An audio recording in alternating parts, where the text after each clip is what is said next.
72 to 1988. Pennsylvania went Republican every year, I think, from 1972 to 1988. Yeah, New Hampshire, I think, the same. I mean, our Maine did. There's always these ebbs and flow, and everybody makes the mistake, don't they, Michael, of thinking that history is set, and it is this way now, right. So it will be this way forever. But it's not that way, is it? We learn time and time again. No, that's absolutely right. And Mike Barnacle's piece was just beautiful, and Joe Biden, a wonderful man. And the other thing that really comes through all this, at least to me, is that, you know, we hear so much about the cleavage in the Republican Party. You've talked and written about it a lot, between what we might now call the Donald Trump wing and the Paul Ryan wing, whatever happens. But, you know, I think sometimes we forget that last summer the Democratic Party passed a platform that was not a DLC moderate platform. It was the most progressive platform they've ever seen. And there are a lot of Bernie people in this party who are going to be very displeased with a Hillary Clinton if she were elected, if she does not address those needs. Hey, Mike, did you pick up spending the day with Vice President Biden, maybe not so much from him, but from people around him, any sense of what if? What if I had been the principal? What if I had decided to get in? What if my son, who I love so much, hadn't passed away and asked me to be with my family during this time? Did you pick up any of that? Oh, yeah, and all those what ifs are unanswerable. I mean, I think I asked him at one point, you know, hit by his sense of melancholy, his last time to Scranton, Pennsylvania, where he grew up.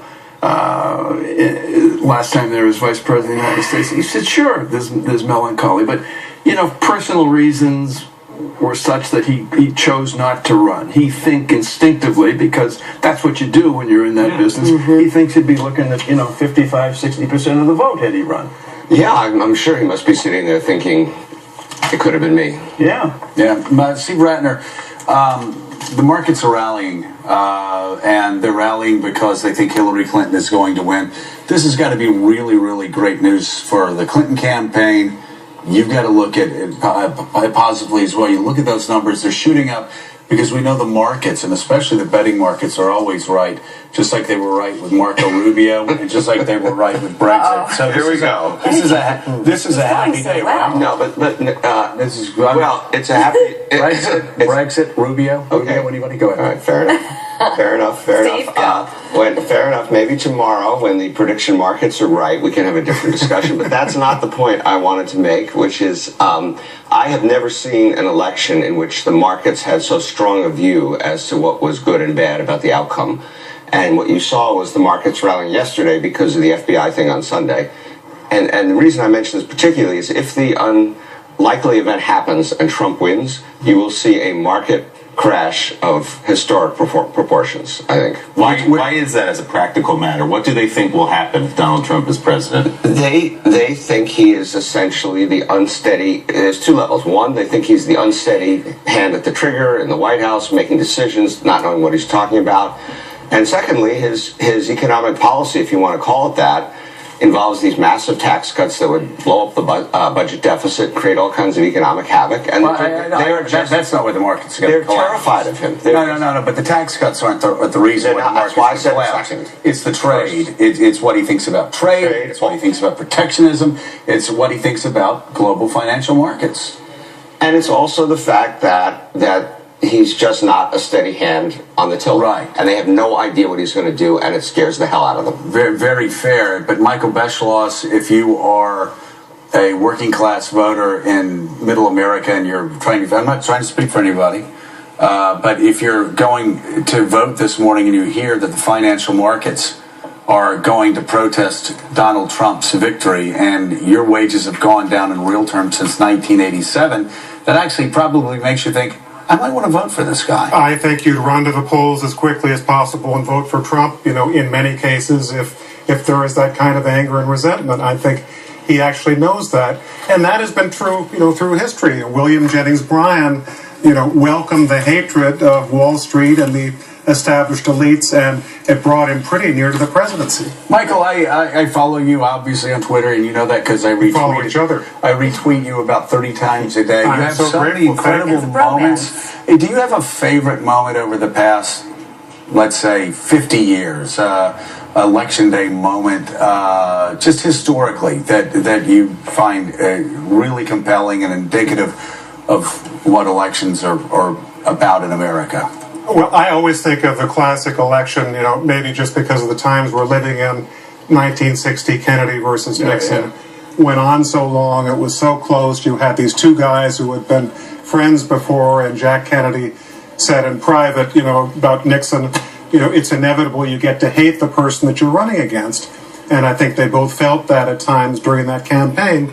Yet at the same time, Nixon goes to an election, feels that it was stolen from him, which he said essentially in private until the end of his life. Yet, on the day after the election, Nixon conceded, went down to see Kennedy. Kennedy said, well, Dick, I guess we don't know who won the election, do we?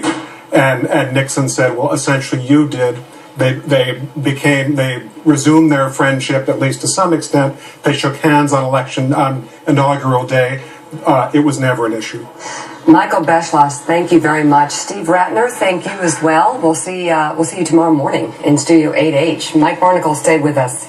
Coming up, the single greatest waste of time, energy. Wow, you need energy for this.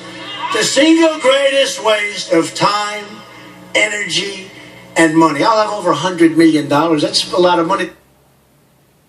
Think about how throughout our history, generations of Americans just like us have come together to meet the tests of their time. It started right here in Philadelphia, when representatives from 13 unruly colonies came together to launch the greatest experiment the world has ever seen. Our parents and grandparents defended that democracy. We face the test of our time.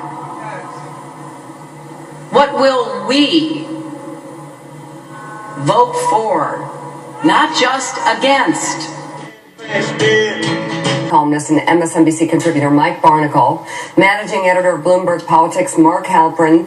Joining the conversation we have New York Times reporter Yamiche Alcindor, and on Capitol Hill, fresh off his 350-mile road trip across Pennsylvania, political reporter for the Washington Post and MSNBC political analyst Robert Costa. And it doesn't end there, because The Fix is in. Better. MSNBC political contributor and editor of The Fix at the Washington Post, Chris Cillizza, is with us as well. There you go. Well, so, Mike, it's already begun. The voting has begun in Dixville Notch. Bellwether. Bellwether.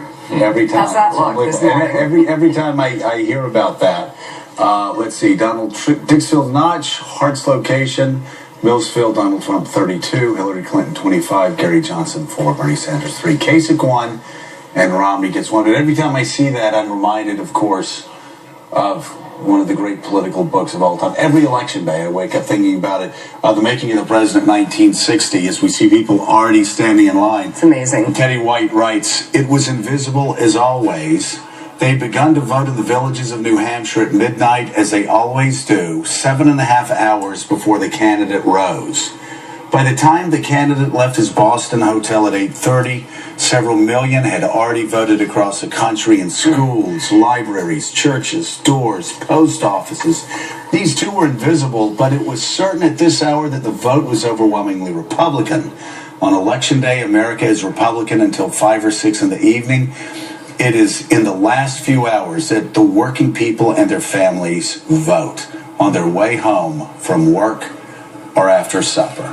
Yeah, let's put the torture of this past 18 months of a campaign behind us, the dissension, the name-calling and everything like that. This pageant of democracy that we witnessed today, it's truly not only extraordinary, but it makes you really proud to be an American citizen. And part of me, this is an editorial comment, I really resent Donald Trump saying that this is a waste of his time if he loses. It's an extraordinary honor to be one of these candidates, all 4 of them.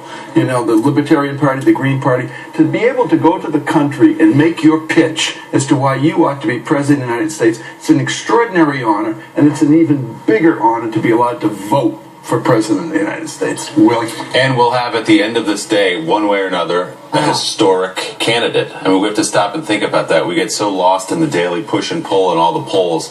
Today's the day we realize we will either have the first woman president in the history of this country. Incredible. After 240 years, or we will have a candidate unlike anyone has ever seen. The biggest outsider in the history of American politics at this level will be president of the United States. Either way, today is historic. And Mark Halperin, I think Donald Trump has changed his tune just a bit, talking about how it was worth it, even though he said his family got slammed really hard. But you were with the campaign last night. How were they feeling? Any sense of melancholy, or what was their attitude?